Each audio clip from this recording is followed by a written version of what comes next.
Hello students, I hope you are well. Firstly introduce myself. My name is भाग सिंह. मैं आपको English subject आपकी class में पढ़ाऊँगा. I will study your subject English. आपकी new syllabus की बुक्स अवेलेबल हो चुकी हैं. You can purchase it. Your books name reflections for class 8. तो आज से हम लोग पहला चैप्टर स्टार्ट करेंगे. Chapter first, the butterfly. Butterfly का मीनिंग आप जानते होंगे, क्या होता है? तितली. हैंस क्रिश्चियन एंडरसन की लिखी हुई एक स्टोरी है. तो इसको रीड करते हैं और अंडरस्टैंड करते हैं. There was once a butterfly who wished for a bride and as may be supposed he wanted to choose a very pretty one from the among of flowers. कह रहे हैं कि there was once a butterfly, एक बार एक butterfly थी, who wished for a bride. Bride mean क्या होता है? दुल्हन. ठीक है, वो क्या करना चाहते थे? शादी, यानी दुल्हन के लिए विश कर रहे थे अपने. And as may be supposed he wanted to choose a very pretty one from the flowers. और क्या सपोज कर रही थी कि वो सबसे प्रिटी, यानी प्रिटी मीन सबसे सुंदर फ्लावर्स को अपनी क्या बनाए? वो दुल्हन के रूप में यानी बनाए.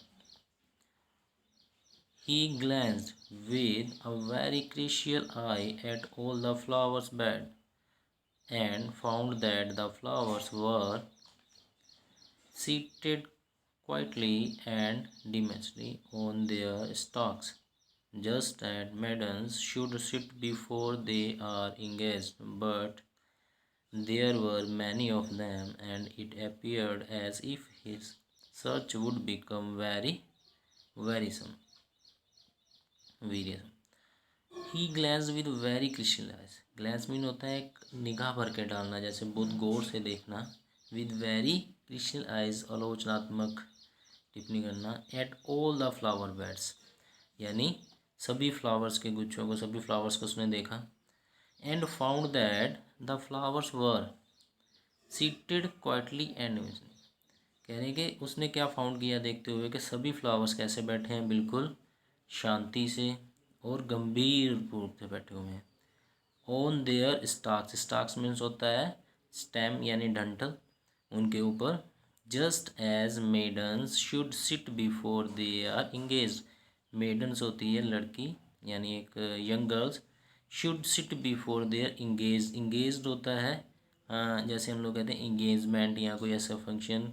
तो उसमें क्या होती है कि गर्ल्स क्या होती है? बिल्कुल साइलेंटली आराम से बैठी रहती है, shyly. But there were many of them and it appeared as if his search would become very wearisome. But there were many of them, बहुत सारे उसमें से flowers. and appeared in search become very wearisome. कैसे दिख रहे थे? बिल्कुल थके हुए, जैसे बहुत मेहनत करने के बाद थक जाते हैं. The butterfly did not like to take too much trouble. ठीक है, बटरफ्लाई ने क्या किया? वो ज़्यादा ट्रबल्स यानी ज़्यादा संघर्ष नहीं करना चाहती थी. So he flew off a visit to a daisies, यानी एक गुलबहार. डेजीज मीन क्या होता है? जैसे हम लोग कह सकते हैं कि फूलों का गुलबहार, एक गुलदस्ता टाइप या फिर एक park type. The French call this flower marguerite and they say that the little daisy can prophesy means होता है कि आगे की बात कहने वाला या भविष्यवाणी करने वाला कह सकते हैं हम लोग इसे. तो यहाँ पे इस लाइन में कहना चाह रहा है राइटर, फ्रेंच के लोग इस मार्गोराइट्स यानी इस गुलबहार को, ठीक है, मार्गोरेट मीन्स क्या होता है? गुलबहार को क्या कहते थे? दे से द लिटिल डेजी कैन, कि यहाँ पे क्या करते हैं ये डेजीज यानी ये मार्गोराइट्स यानी गुलबहार क्या करते हैं? भविष्यवाणी करते हैं किसी के मैरिज के लिए. Lovers pluck off the leaves and they pluck each leaf. They ask a question about their lovers. Does he और she love me? ardently, very much, a little, not at all, and so on. यहाँ पे कह रहा है कि lovers pluck of leaves. कहते हैं कि यहाँ पे लवर्स आते थे और उसकी लीव्स को प्लक करते थे. प्लक मीन तोड़ते थे. And they pluck each leaves, यानी हर एक पत्ती को तोड़ तोड़ के उनमें से पौधों में से दे आस्क अ क्वेश्चन, उनसे क्वेश्चन पूछते थे अबाउट देयर लवर्स, अपने लवर्स के बारे में। डज शी और ही लव मी, कि क्या वो मुझसे कोई प्यार करता है या करती है। उत्साहपूर्वक, एरिडेंटली मीन्स उत्साहपूर्वक, बड़े ही उत्साह से। वेरी मच, कितना, बहुत ज़्यादा। अ लिटिल, थोड़ा था। नॉट एट ऑल, अभी नहीं। एंड सो ऑन, यानी कभी भी या नहीं। Every one speaks these words in his own language, जो भी वहाँ पे आता था वो जो वर्ड्स ऊपर दिए गए अभी, ये very much, a little, not, यानी तो वो क्या अपनी लैंग्वेज में वहाँ पे बोलता था। The butterfly came also the marguerite to inquiry, butterfly भी वहाँ पे आ गई मार्गोराइट में अपनी, किसके लिए, अपनी ब्राइड के लिए, इंक्वायरी करने के लिए, यानी जानने के लिए, अपनी भविष्यवाणी जानने के लिए।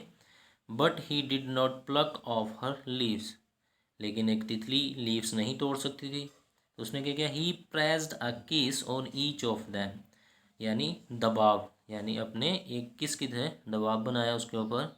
For he thought there was always more to be a done by kindness, तो for the thought there was always more by done by kindness, कि वो अपनी इस दयालु से, इसके दवा से वहाँ उससे क्वेश्चन पूछ लेंगे।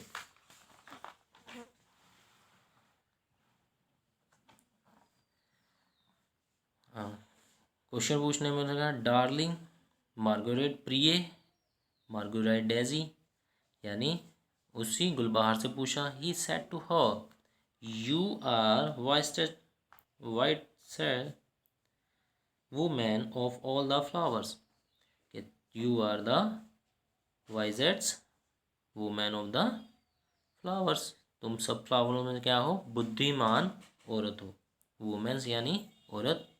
उसने पूरे इस मार्गरेट डेजी में से उसे कहा कि तुम एक फ्लावर के पास पहुंच गई कि आप क्या हो, एक बुद्धिमान लग रही हो। Pray tell me which of the flowers I shall choose for my wife, कह रही है कि मेरी आपसे प्रार्थना है कि मुझे बताइए कि विच, कौन से फ्लावर्स को मैं चूज़ करूं किसके लिए, अपनी वाइफ के रूप में।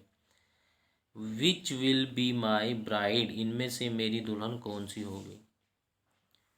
Van I knew I will fly directly to her and propose, अगर ये बात मैं जान जाऊँ कि इतने बड़े गुलबहार में से, यानी इतने बड़े एक पार्क में से, इन्हें में इतने ज़्यादा फूलों में से मेरी ब्राइड कौन सी होगी, तो मैं उसके पास डायरेक्टली चला जाऊँगा उठ के, और क्या करूँगा, उसे प्रपोज कर दूँगा।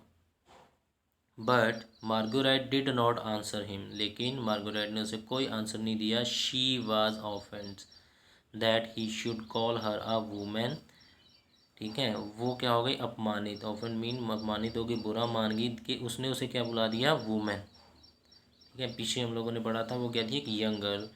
Van she was only a girl, जबकि वो क्या है, सिर्फ एक लड़की है। And there is a great difference women और गर्ल्स में। Thank you. नेक्स्ट पैरा हम लोग नेक्स्ट वीडियो में पढ़ेंगे। I requested to all the students and study your well, इस वीडियो को ध्यान से सुने, देखें। अगर आपको इसमें से कोई भी प्रॉब्लम लगती है, कोई वर्ड में नहीं लगती है, तो आप कांटेक्ट कर सकते हैं मुझसे अपने नंबर से, कॉल, व्हाट्सएप पे कॉल द्वारा। एंड इसकी फ़ोटोग्राफ भी मैं आपको पेस्ट कर दूंगा, इसमें से आप अच्छे से इसको रीड कीजिएगा। Thank you.